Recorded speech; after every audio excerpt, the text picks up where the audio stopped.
Praise the lord. దేవుడు ఈరోజు మనకు అనుగ్రహించిన మాటలు. యెహోవా మీద ఆశ పెట్టుకొనుము. నీవు ఎవరి మీద ఆశ పెట్టుకుని ఈరోజు జీవిస్తున్నావు? మనలో చాలామంది ప్రభువు మీద ఆశ పెట్టుకోకుండా ఈ లోకవాసుల మీద ఆశ కలిగి జీవిస్తుంటారు.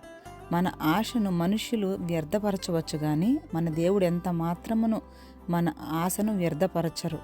కానీ మన ఆశ కేవలం పరలోక విషయాలపైన అయ్యుండాలని ఆయన కోరుకుంటున్నాడు.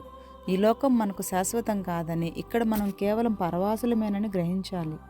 అయినప్పటికీ ఈ రోజున అనేక మంది క్రీస్తు మీద కాకుండా ఈ లోకంలోని అనేకమైన ఆకర్షించే విషయాల మీద ఆశ పెట్టుకుంటున్నారు.